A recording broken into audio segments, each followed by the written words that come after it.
The last emergency call I took. I'm Nina Rodriguez. I'm a police officer, have been for a good 7 years. In my time in the force, I've seen some pretty fucked up shit, to say the least. Crazed druggies, abusive parents, and even a few calls for help from the suicides. But none of those could ever hope to compare to an emergency call that I took last month. I now abhor taking emergency calls, not because of the overworried people calling about every little squeak in their house, the noise complaints, or even the occasional prank call, though those could get pretty annoying. No, the worst thing about taking an emergency call is knowing that I had to sit on the phone. No matter how much I hoped or how fast a squad car could get there, I had absolutely no power over the situation. The following is, unfortunately, this situation. The day was like any other, monotonous in its predictability. It was a Wednesday night, and the end of my shift was still a ways off. Don't get me wrong, I love being a police officer, but I didn't sign up to be a secretary. I sighed and flipped through the files on my desk, absent-mindedly scanning through the different reports from earlier in the day. There was nothing of dire importance, no hit-and-runs, robberies, or violence. Life in the country didn't require as much police attention as, say, any of the other major cities. My phone rang on the corner of my desk, waking me from my thoughts. 911, what's your emergency? I said in a monochrome tone. Please, I need your help, a small feminine voice answered. I leaned forward. Yes, what's the emergency, ma'am? I repeated, preparing my pen and pad. There's someone outside my house. He's just standing there, she answered, sounding frightened. This was not entirely unusual. There have been several different cases filed for crazed stalkers. Now stay calm, everything's going to be all right, I said in my most convincing and gentle voice. Then continued with the standard questions. Now how long has he been there, ma'am? I don't know, I just looked out the window a while ago and he was just standing there. He just appeared there a little while after it got dark. That was about an hour ago, and he hasn't moved an inch or even stopped looking at me. I stopped writing this. This was getting a little strange. A person just standing in one place, not even moving or looking away. Who was this?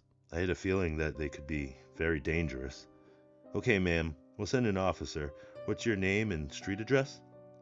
Elizabeth Treville, 1465 Wellington Road.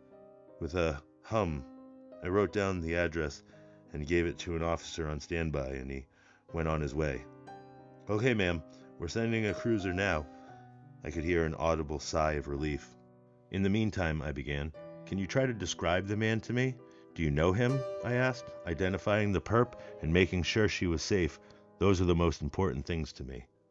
Well, I definitely don't know him or anyone with that body type. He's tall, very tall, pale, skinny, almost emaciated looking, and he's naked, I think. But I think he's too far to tell. Okay, can you see his face? Describe it for me. No, it's too dark to see his face, and I don't know how to describe it, but I know he's definitely looking at me. He has been this whole time. Are all your doors locked? I asked. I think my back door's still unlocked. I'll go lock it real quick. Okay, I'll stay on the line. I heard her walk around and the familiar resonant click of a deadbolt lock could be heard. Okay, I'm back. Now everything's locked and She trailed off. Ma'am, what is it? I asked. Ma'am. I grew more and more uncomfortable with the silence. The quiet seemed to last forever until she spoke again in a more hushed tone than before. He's closer now. Before he was just at the edge of my woods, tens of yards away, but now he's only about half that. It's important that you stay calm. Now, can you see any of his features now that he's closer? Yeah, it's weird. He's definitely naked, but I can't see any genitals or hair or defining features. It's like he's wearing some skin-tight suit. I still can't really see his face, but I can tell it's deformed in some way. He's still staring at me. It's so unnerving. Okay, ma'am. I'm going to need you to find a safe place to lock yourself in case anything goes wrong, I said as calmly as possible, trying not to scare her any farther. Yeah, okay. My bedroom door has a lock, and so does my bath. She trailed off once more, and I could hear a small whimper. Ma'am, is everything all right? He's closer. Her voice was so quiet that if I was not listening intently, I could have missed it. Ma'am, I asked again. He's so much closer.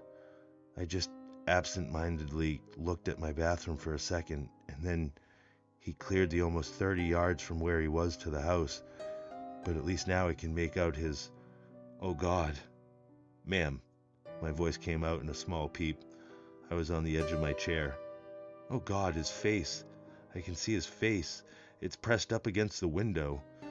It's awful. His eyes are so large, like black pool balls bulging out of his head, and he has this smile that goes from ear to ear, or where his ears should be.